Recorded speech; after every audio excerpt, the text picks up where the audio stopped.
The Tale of Peter Rabbit by Beatrix Potter.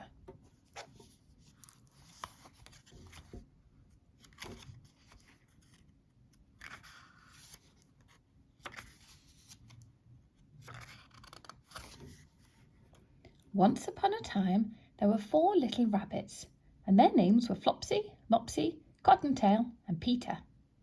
They lived with their mother in a sandbank underneath the root of a very big fir tree. "Now, my dears," said old Mrs. Rabbit one morning, "you may go into the fields or down the lane, but don't go into Mr. McGregor's garden."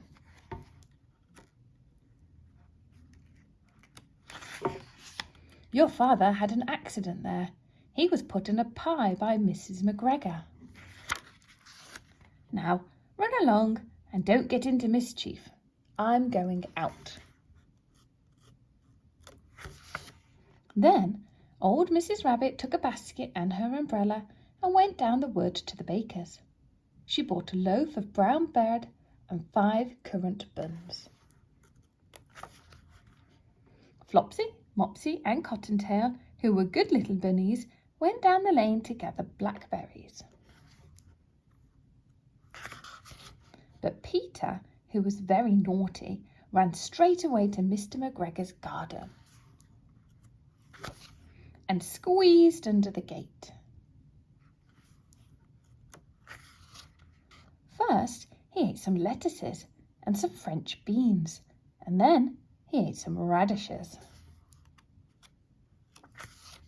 And then, feeling rather sick, he went to look for some parsley. But round the end of a cucumber frame, whom should he meet but Mr. McGregor? Mr. McGregor was on his hands and knees planting out young cabbages, but he jumped up and ran after Peter, waving a rake and calling out, "Stop, thief!" Peter was most dreadfully frightened. He rushed all over the garden, for he had forgotten the way back to the gate. He lost one of his shoes amongst the cabbages, and the other shoe amongst the potatoes.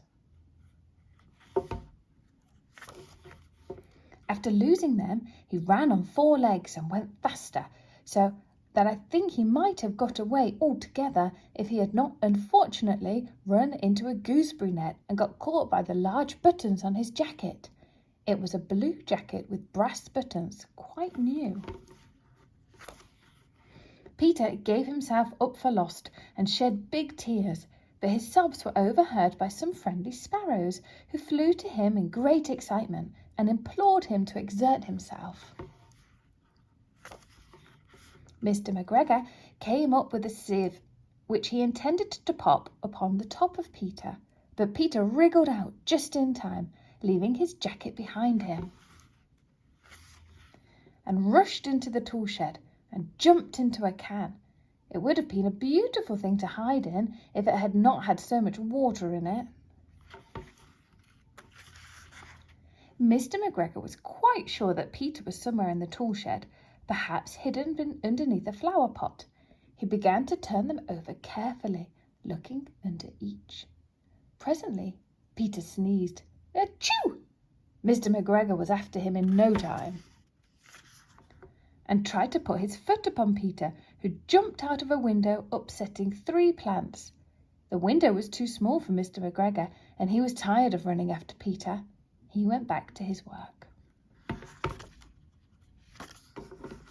Peter sat down to rest. He was quite out of breath and trembling with fright.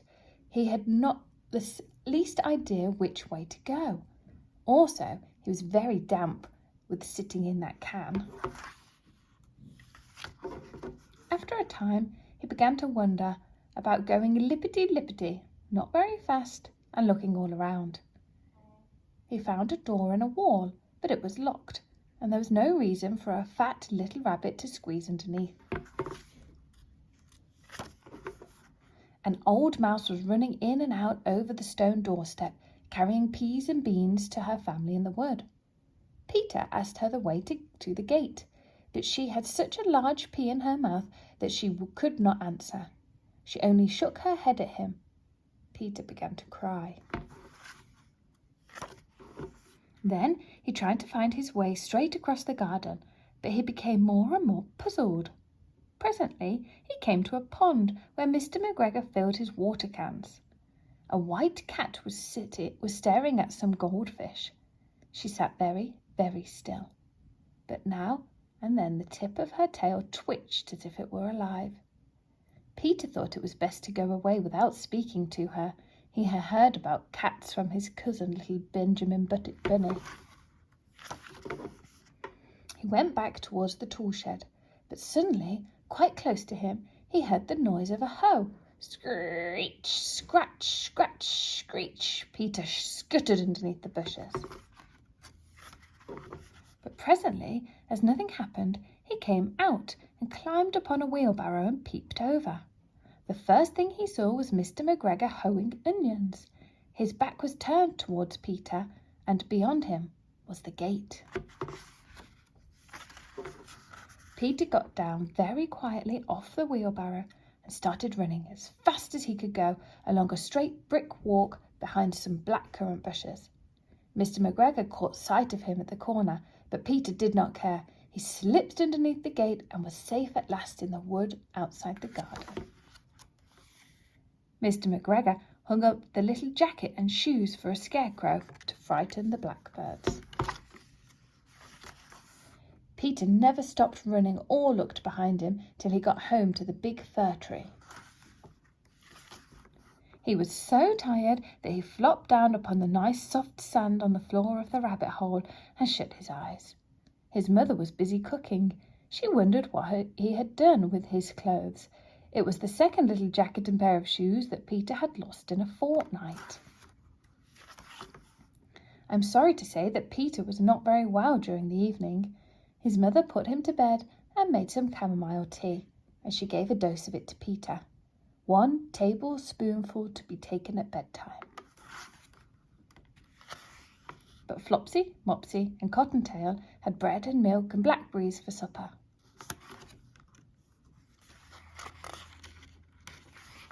The end.